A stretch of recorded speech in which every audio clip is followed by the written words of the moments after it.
নমস্কার বন্ধুরা, Bhadreswar study centre চ্যানেলে তোমাদের স্বাগতম। পোস্ট অফিস জিডিএস নিয়োগ 2025। তোমরা অনেকেই জিডিএস এর জন্য আবেদন করেছো বা আবেদন করার আগে ভাবছো, কিন্তু তার আগে তোমরা এই ভিডিওটা দেখে নাও। এই ভিডিওটা প্রত্যেকের জন্য খুব গুরুত্বপূর্ণ, কারণ এই ভিডিওর মাধ্যমে তোমাদের সম্পূর্ণ সিলেকশন প্রসেসটা বোঝানো হবে। যেখানে তোমাদের যে মেরিট লিস্টগুলো প্রকাশিত হবে, ফার্স্ট লিস্ট থেকে পুরো ফিফথ লিস্ট বা সিক্স লিস্ট পর্যন্ত, তো এই লিস্টগুলো কিসের বেসিসে তোমাদের প্রকাশিত হবে সেগুলো সম্পূর্ণ ডিটেলসটা তোমাদের কাছে তুলে ধরবো এই ভিডিওর মাধ্যমে। তোমরা জানো ভদ্রেশ্বর স্টাডি সেন্টার এরকমই গুরুত্বপূর্ণ আপডেট তোমাদের কাছে প্রতিনিয়ত দিয়ে থাকে। এরকমই গুরুত্বপূর্ণ আপডেট, গুরুত্বপূর্ণ ইনফরমেশন পাওয়ার জন্য অবশ্যই চ্যানেলটাকে সাবস্ক্রাইব করে রাখবে, বেল আইকনটাকে অল করে রাখবে। আর তোমরা যারা যারা আবেদন করেছো জিডিএস এর জন্য বা আবেদন করবে, তারা প্রত্যেকে কিন্তু মাধ্যমিকে কত পার্সেন্ট নাম্বার আছে এবং তোমাদের নিয়ারেস্ট পোস্ট অফিসের নাম কিন্তু অবশ্যই কমেন্টে জানাবে, কারণ তোমাদের কমেন্ট আমার কাছে খুবই গুরুত্বপূর্ণ। তো চলো ভিডিওটা শুরু করছি, প্রত্যেকটি তথ্য তোমাদের কাছে তুলে ধরছি। বন্ধুরা, আমি স্লাইডটা ওপেন করে নিয়েছি। জিডিএস রিক্রুটমেন্ট 2025, এখানে তোমাদের টোটাল ভ্যাকেন্সি 21,413, যেখানে যোগ্যতা হচ্ছে মাধ্যমিক পাস এবং 18 থেকে 40 বছরের মধ্যে যে কোনো এজের প্রার্থীরা অ্যাপ্লাই করতে পারে। এসসি এসটি হলে 5 বছর, ওবিসি হলে 3 বছরের রিল্যাক্সেশন পেয়ে যাবে। এবার এখানে যে তোমাদের লিস্টগুলো প্রকাশিত হবে, যে দেখতেই পাচ্ছ যে short listed candidate in supplementary যে লিস্টগুলো তোমাদের প্রকাশিত হবে, সেটা 30শে জুন 2025-এর মধ্যেই কিন্তু সম্পূর্ণ লিস্ট কিন্তু প্রকাশিত হয়ে যাবে। মানে ফার্স্ট লিস্ট থেকে একেবারে একেবারে তোমাদের সিক্স লিস্ট পর্যন্ত, হতেই পারে যে তোমাদের সেভেন লিস্টও কিন্তু প্রকাশিত হতে পারে। সেটা কিন্তু পরবর্তী সময় যদি প্রকাশিত হয় সেটা নিশ্চয়ই তোমরা জানতে পারবে, কিন্তু আমরা এক্সপেক্টেড ধরে রাখতে পারি যে 6টা মতো লিস্ট তোমাদের প্রকাশিত হবে। ঠিক আছে, আচ্ছা এবার আমরা মেন টপিকে ফিরে যাই। তো ইন্ডিয়া পোস্ট জিডিএস এর সিলেকশন প্রসেসটা কি কি ভিত্তিতে এটা হয়ে থাকে। তো দেখো, এখানে তোমাদের 3টে স্টেপ থাকে। প্রথম যে স্টেপটা থাকবে সেটা হচ্ছে percentage of marks in 10th class, অর্থাৎ তুমি মাধ্যমিকে যত পার্সেন্ট নাম্বার পেয়েছো তার ভিত্তিতেই কিন্তু মেরিট প্রিপেয়ার করা হবে।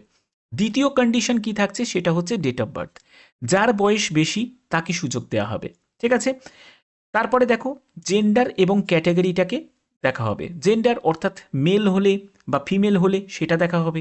ক্যাটাগরি, কোন ক্যাটাগরি থেকে বিলং করছে, সে ইউআর ক্যাটাগরি থেকে বিলং করছে না ইডাব্লিউএস ক্যাটাগরি থেকে, না এসসি থেকে, না এসটি থেকে, না ওবিসি থেকে, সেই ক্যাটাগরিটা দেখা হবে। ওকে, আচ্ছা এবার দেখো এই জায়গাটা ভালো করে বুঝে নাও।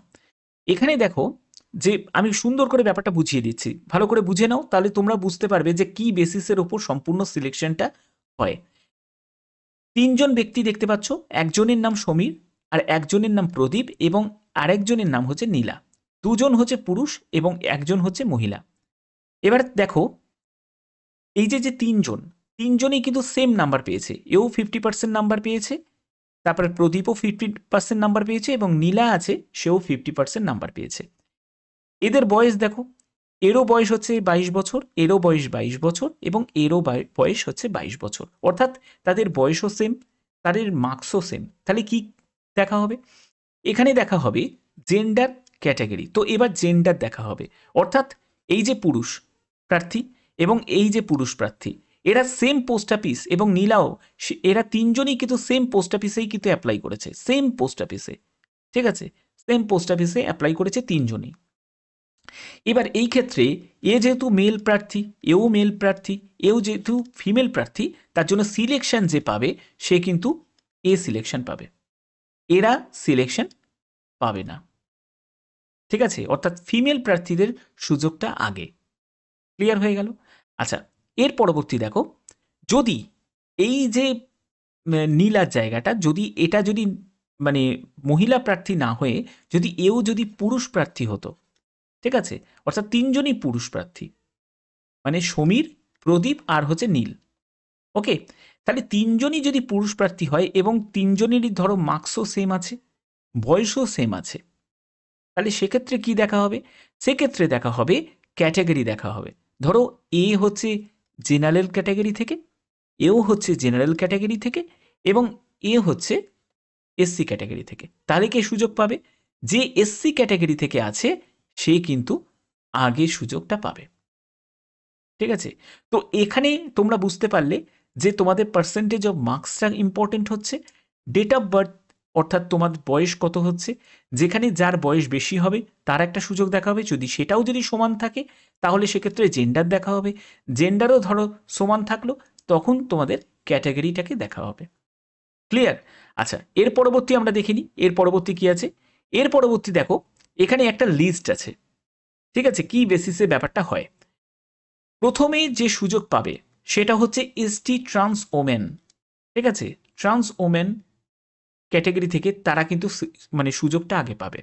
ওকে, তারপরে হচ্ছে এসটি ফিমেল ক্যান্ডিডেট সুযোগ পাবে, তারপরে দেখো এসসি ট্রান্স ওমেন সুযোগ পাবে, তারপরে হচ্ছে এসসি ফিমেল ক্যান্ডিডেট সুযোগ পাবে, তারপরে হচ্ছে ওবিসি ট্রান্স ওমেন সুযোগ পাবে, তারপরে হচ্ছে ওবিসি ফিমেল ক্যান্ডিডেট সুযোগ পাবে, তারপরে হচ্ছে ইডাব্লিউএস ট্রান্স ওমেন সুযোগ পাবে, তারপরে দেখো ইডাব্লিউএস ফিমেল ক্যান্ডিডেট সুযোগ পাবে, তারপরে ইউআর ট্রান্স ওমেন সুযোগ পাবে, তারপর হচ্ছে ইউআর ফিমেল ক্যান্ডিডেট সুযোগ পাবে। অর্থাৎ সর্বশেষ ইউআর, এটা হচ্ছে ফিমেলদের ক্যাটাগরির ক্ষেত্রে ইউআর ফিমেলরা সুযোগ পাবে। আর সবার আগে যার সুযোগটা আগে থাকছে মেয়েদের মধ্যে সেটা হচ্ছে এসটি ট্রান্স ওমেন, তারা কিন্তু সুযোগ আগে পাবে। ওকে, আচ্ছা, এর পরবর্তী যদি মেল ক্যাটাগরিতে দেখো তো প্রথমত যে এসটি ট্রান্স মেল যদি থাকে লিস্টের মধ্যে তাহলে কিন্তু সে কিন্তু আগে সুযোগ পাবে, সে যে পার্সেন্টেজ অফ মার্কসই থাকুক না কেন, সে যদি 50% নাম্বার পেয়ে থাকে আর একজন যদি ইউআর মেল ক্যান্ডিডেট সে ধরো 95% নাম্বার পেয়ে থাকে, তো অবশ্যই 50% নাম্বার পেয়ে থাকে, অবশ্যই কিন্তু যে এসটি ট্রান্স মেল ক্যাটাগরি থেকে আছে সেই কিন্তু সুযোগটা আগে পাবে, এ কিন্তু সুযোগ পাবে না, ঠিক আছে, যতই 95% নাম্বার থাকুক না কেন। ওকে, আশা করি বুঝতে পেরেছো। তাহলে এর পরবর্তী তালিকায় এসটি মেল ক্যান্ডিডেট সুযোগ পাবে, তার পরবর্তী হচ্ছে তোমাদের এসসি ট্রান্স মেল ক্যান্ডিডেট সুযোগ পাবে, তারপরে হচ্ছে এসসি মেল ক্যান্ডিডেট সুযোগ পাবে, তারপরে ওবিসি ট্রান্স মেল সুযোগ পাবে, তারপরে ওবিসি মেল ক্যান্ডিডেট সুযোগ পাবে, তারপরে ইডাব্লিউএস ট্রান্স মেল ক্যান্ডিডেট সুযোগ পাবে, তারপরে ইডাব্লিউএস মেল ক্যান্ডিডেট সুযোগ পাবে, এরপরে হচ্ছে ইউআর ট্রান্স মেল ক্যান্ডিডেট সুযোগ পাবে, তারপরে সর্বশেষ হচ্ছে ইউআর মেল ক্যান্ডিডেট সুযোগ পাবে। আশা করি এই জায়গাটা ক্লিয়ার হয়েছে।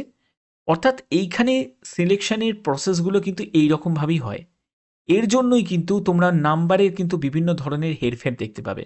দেখবে পোস্ট অফিস কিন্তু অনেকটা ভেরি করে, তোমাদের একটা পোস্ট অফিসে দেখবে কাট অফটা হাই গেছে কিছুটা, অন্য পোস্ট অফিসে কিন্তু কাট অফটা লো গেছে।